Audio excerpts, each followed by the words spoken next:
Welcome back to the Maximum Lawyer Podcast. I'm Jim Hacking. And I'm Tyson Mutrix. What's up, Jimmy? Hey Tyson, how you doing, man? I am doing well. What's going on with you? I am in San Diego. We've had a great couple days on the beach. The sun finally came out yesterday, and it was great. As you can see, I'm a little sunburned, but we've been having a great time with the kids. For two of the kids, it's their first time in California, so they're really having fun. Oh, that's surprising to me. I figured they all would have been out there by now. Tell people why you were in San Diego, because I'm sure that Uh, most people know, but not everybody knows. Like you're in an office right now, right? You're in your office. Okay. yeah, I'm in my San Diego office. Yep, So that's I right. don't know if everybody knows by now that you've got a San Diego office. Oh, really? I talk about it all the time. I don't know why they wouldn't know about it, but yeah. So the last two vacations I've had have been no vacations at all.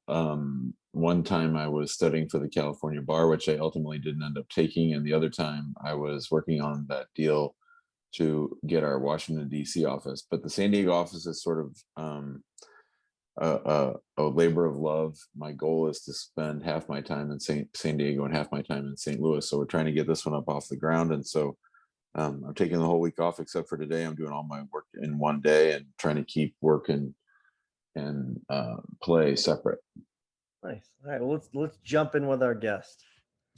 Well, I'm excited to have him. Steven's a longtime attorney and he's a expert on reducing stress for lawyers. He's done a lot of meditation practice, a lot of Zen practice, and we're really excited to have him here. Steven, welcome. His name's Steven Snyder, and Steven, welcome to the show. Thanks so much, Jim. Nice to be here with you and Tyson. So, Stephen, I'm just kind of torn where I want to start here because I want to start with the meditation stuff, but I guess I probably should step back and just get your background. So tell people a little bit about your journey and how you got to where you are now.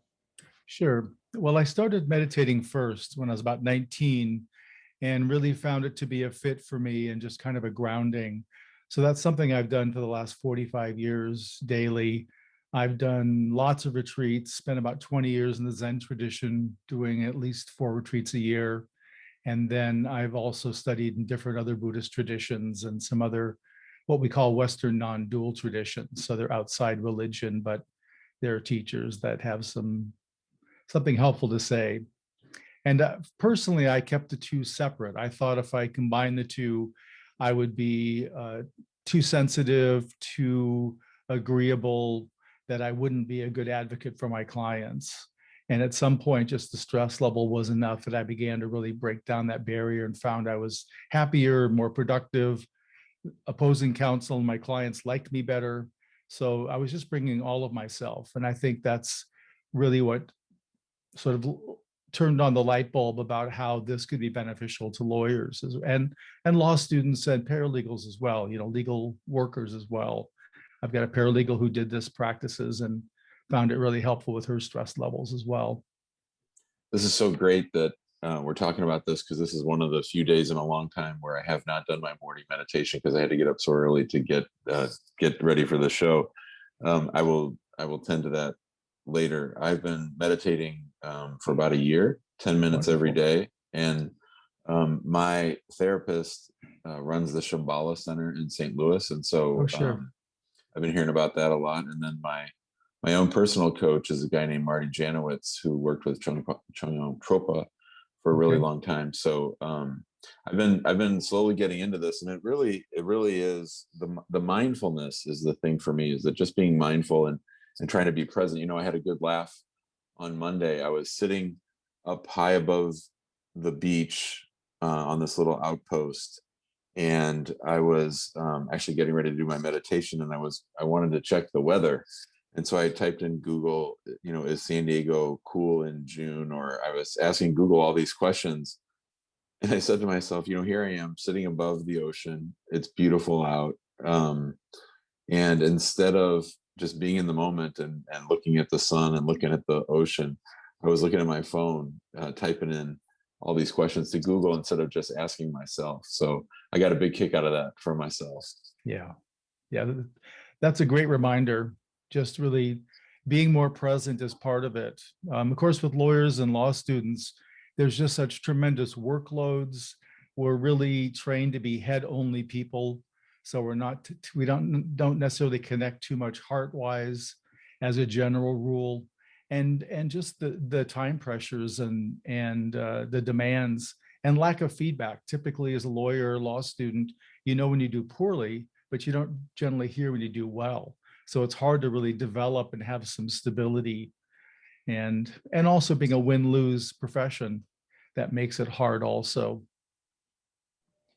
So, Stephen, with this cell phone right here, all the electronic, we're on computers right now, and with, I guess, all the stresses, I mean, what are some tips or some tricks that you might be able to give people to be able to disconnect? Because it can be really, really hard. I mean, Jim he probably needed to have a cell phone on him. So, I guess, what are some ways that we can disconnect? Because it can be tough. It can be, and really a lot of it requires a certain amount of discipline, because they find, like, if we're sitting at a table together and I put my phone on the table face down, they have studies now to show that we all treat that like another person at our table. And if we answer the phone and prioritize the phone over the personal communication, psychologists are calling that phubbing now. It's phone snubbing. And they're finding that people really get a dopamine hit, a pleasure hit from the brain whenever their phone does the little beep or the little reminder that there's social media or incoming email, because we treat it as something that's good. People want to connect with us. And of course, the other studies show the more Facebook friends you have, the greater likelihood that you suffer from depression or anxiety, because they're thinking it's sort of a big lake, but it's not very deep. I totally get that. And, one of the things that we have spent a lot of time on this show talking about, Stephen, as it relates to lawyers is, at least once every 2 or 3 months, we hear of a lawyer who has committed suicide. And in fact, Right. Tyson and I both have a former boss and mentor who has killed himself. And so I really think that lawyers do a poor job of taking care of themselves and taking care of their mental space. Can you talk a little bit about that? Absolutely. Once again, I just think that we're not really trained on how to manage the stress. The studies show for law students that before law school, they're pretty well adjusted, pretty content in life. And within the first year of law school, 94% are displaying signs of excessive stress. And medical students, graduate students, in contrast, it's about 70%. So somehow the pressure really starts there, and I think continues, and we just don't know what to do with it. And so we do things like we overstimulate and then try to use other methods like drugs or alcohol to also relax. So people are really excessively using products to try to manage, be very focused at work and relax a lot when you're off. But that also impacts your interpersonal relationships too.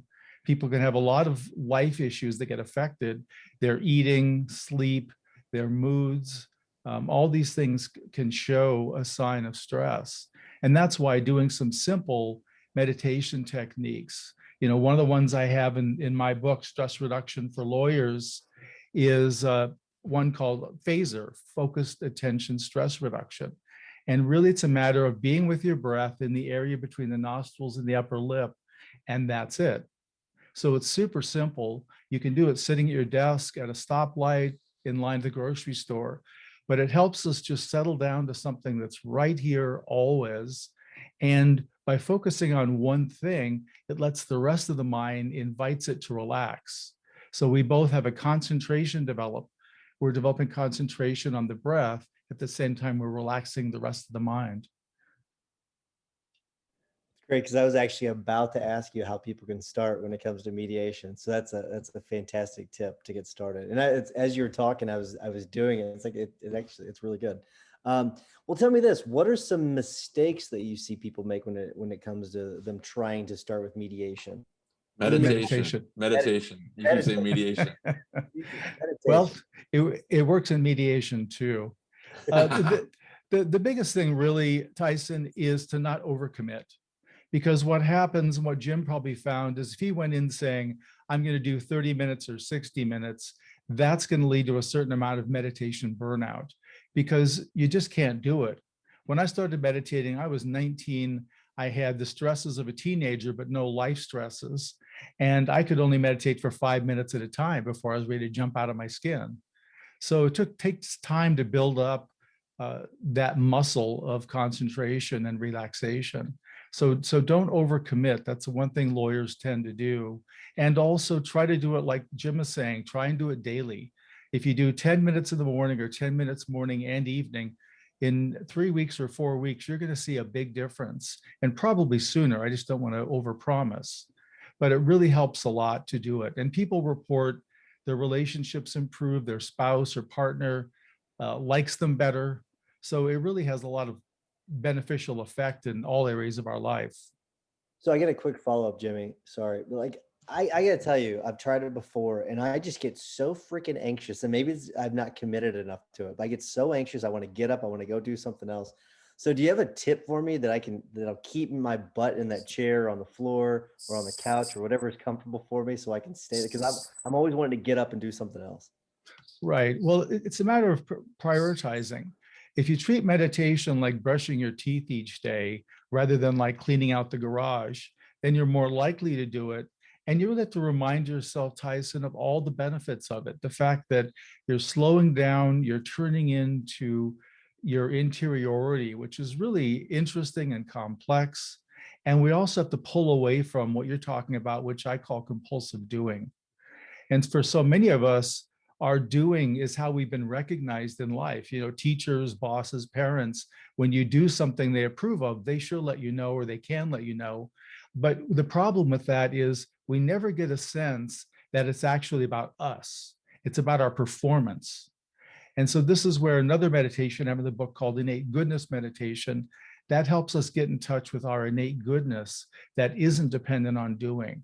And there's a buoyancy that develops in our spirit by doing this. It's really beneficial, and it counteracts a lot of the negative self-talk that most people participate in these days.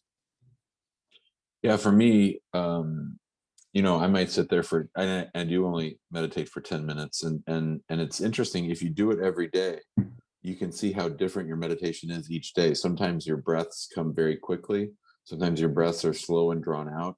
Sometimes you're like itching in your skin and trying to get done. I know that a couple times last week, I would open my eyes even during the meditation, which is very unusual. So it's really, to me, like a bellwether to check in where I'm at, and focusing on the breath for me, Tyson, has been the best thing. It's just focusing on the breath. And I thought it was all about the inhale, in through the nose and out through the mouth. But for me, when I started studying the exhale and like how I get my breath out, that's really helped me sort of focus. And you might sit there for 10 whole minutes and you might feel like you only have like 3 of all the breaths in all those 10 minutes that really hit the right spot. And that's been really helpful to me. And it takes out that judgment thing. It's more just like, where am I at? Using it to see where I'm at and letting the chips fall where they may. Well, if you notice too, Jim, that whenever we get anxious or we get overexcited, if you track your breathing, you'll be panting. You're not doing deep lung breaths. So one of the ways we can counteract that, say we've got a mediation or some important legal event we're going to, start by just taking some really nice, slow, deep breaths. Really expand your lungs, your belly, feel your feet on the ground, feel the support of the building supporting you right now. And just a few minutes of that, and you're going to feel more embodied, more grounded, and more present for what you're doing. So this is just coming from a total noob that knows nothing about it. Jim, you just mentioned a couple of people that you work with. So Steve, are there like meditation? I almost did it again. Mediation. Are there meditation coaches? And I know they're not called coaches, but what are they called? And how do you start to work with people like that? Yeah, typically meditation teachers. For example, I'm a meditation teacher. I was authorized to teach by one of my teachers in 2007. And I work with people on the meditations I've mentioned, where do a little coaching and also the impact. So it's not just the technique of meditation, it's how they're being affected and helping to process that. And typically, anytime you're doing something like this, you're changing behavior, you're going to see issues and aspects of your life that need adjustment. The other thing that I have is I'm launching a new video That'll be available this week on my website, awakeningdharma.org. And it's a video stress reduction for lawyers. I go through talking about the stresses, what they look like, and then going through guiding each of the meditations. So this is something somebody could also purchase. Then they could go in and do the meditations with me leading them in the meditation to learn how to do them. You're listening to the Maximum Lawyer Podcast. We're talking today to Stephen Snyder. He's an attorney. He has been a member of the California Bar for many years and the Michigan Bar. And he's the author of Stress Reduction for Lawyers, Law Students, and Legal Professionals, Learning to Relax. Outside of the meditation space, Stephen, what about during the day? Like I'm Mr. Golden Sunshine from like 5 in the morning till 7, and then the day starts. And I have a really hard time sort of reconnecting to that morning spot. I'm happy I have my morning space. And I do sometimes carry that throughout the day, but I do have a hard time once I'm on the hamster wheel of the day, Right. of checking back out. Do you have any suggestions for that? Right. Well, probably what you're sharing, Jim, is that 5 to 7 a.m. hour is when nobody else is there. There's no phone calls coming in. So that's a matter of budgeting time. And some of the successful lawyers, by successful people who are managing their stress well that I've seen, is they do things like they have an hour in the morning, an hour in the afternoon when they manage phone calls. Otherwise, they don't take phone calls. So they do a time management. And in terms of work, they finish what they're working on. They have times when they close their door and they're not to be interrupted. So, but if you're constantly interrupted, the idea that we can multitask, the scientists are showing that that's actually false. Our attention drops dramatically when we're trying to type an email and talk on the phone to someone else at the same time. So we really need to do one thing at a time. That's one of the big secrets to staying more relaxed and more productive too.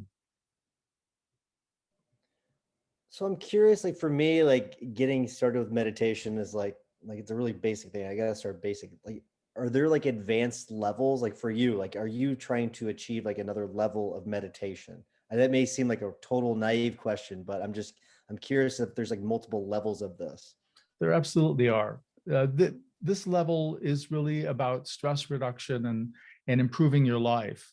But these meditations, particularly the innate goodness meditation, can really lead to some what we might call heart openings in Buddhism. And the phaser meditation, the focused attention stress reduction, that meditation can lead to some really amazing states, and even I'll say visiting other realms. There's really an experience of being in another universe with the meditations. My next book is coming out. I've got another book out called Buddha's Heart, which is all about the heart meditations of Buddhism, which are really, they're 2,600 years old, but still extremely relevant for today. And then my next book is on spiritual awakening and realization. It'll be out next year. So there's the potential, like in the Zen tradition, awakening is something that's really desired, and the whole system is set up to try to focus people in that direction, to wake up from thinking I'm just a personality into knowing that I'm an expression of the universe, let's say. A lot of us work in adversarial situations where there's usually an opposing party on the other side, and we're basically trying to get them to bend to our will. We're either fighting with insurance companies, or for me, I'm fighting with the immigration service. As we find ourselves more centered and trying to live a life of loving kindness, what advice do you have as far as the interaction with others who might not be so grounded at the moment? Right. Well, two of the things I recommend in the book, one is developing emotional recognition. One of the things I found with lawyers is that we're really not good at reading other people in terms of emotions. And some of the experts on reading faces have said that regardless of country or language, there's 7 emotions that everyone displays the same way. And this includes blind people. So this means this is hardwired into our DNA. It's not something that's learned. And so I have a real simple exercise in the book, which is simply go by yourself into the bathroom and using the bathroom mirror, make the face for each of these emotions. So you start recognizing what it looks like, and then start trying to recognize them in your life. And it makes a huge difference. If I say to you, Tyson, you look really happy right now, is I'm that true? picturing myself actually doing these faces. That's what. Right. But the point is, when you recognize or you ask about someone's emotion, you're connecting with something that may be important to them and about them personally. So there's some interaction. I mean, I got to use it when I was doing depositions and trials, where I would see a micro expression from somebody where all of a sudden there's a look of disgust. Well, what's that? What's that about? Or there's something that's evasive looking in some way. So it really helps in terms of work also. And the other is listening. I have in the book, I talk about attentive and inattentive listening.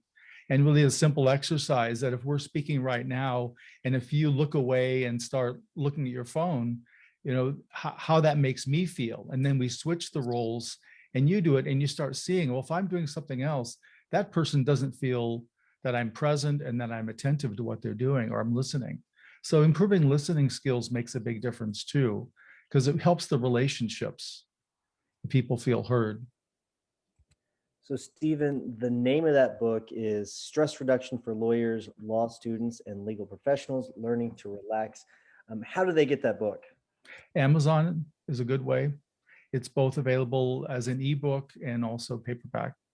And then again, there's the video from my website, awakeningdharma.org, which is $49. And you can go through it all step by step, self-paced.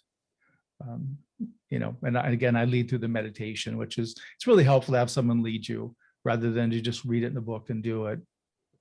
Perfect. And before we wrap things up, if people want to reach out to you, how do they get in touch with you? Through the website, awakeningdharma.org. There's some clicks on there, or my email is awakeningdharma@yahoo.com. Perfect. All right. We do need to wrap things up. Before I do, I want to remind everyone to go to the Facebook group, get involved. There's a lot of great activity. If you want to get a ticket to the conference, go to Max LawCon 2021. You might want to hurry up because we are getting close to selling out.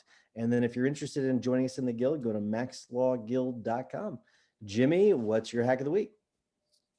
Well, I'm sure that for some of our listeners, the stuff that we've been talking about with Stephen is sort of intimidating. And I know that that can be a turnoff and that it just seems so insurmountable, but just give yourself a break and just take small steps, real small steps. Just try, I think breathing. I mean, I did it during the episode. I do it all the time where I'll be in a contentious meeting, often with my wife at the office, and I'll just breathe in through the nose and out through the mouth. And breathing out through the mouth, and if you picture yourself like blowing out a straw, I mean, it's slowing down the breath as it goes out of your body really does. And like Stephen said, just doing 3 at the beginning, 3 in and out at the beginning of a meeting, it can really change the way that you are present. Yeah, I do something very similar with the stuff that Jason Selk teaches, where, I've got this whole thing that I go through, and I've talked about it before, where it's, long breath in, long breath out kind of a thing, and then the identity statement, everything. And it's really effective for me. So I know what you're talking about. All right, Stephen. So we always ask our guests to give a tip or a hack of the week. It could be a podcast, it could be a book, it could be really anything. Do you have a tip or a hack for us? Well, I'm particularly favorably inclined. A friend of mine, Rick Hansen, has a podcast called Being Well. He does with his son, and they interview different people, different leaders, and talk about various benefits we can do in terms of life. So I really recommend his podcast for that reason. Very good.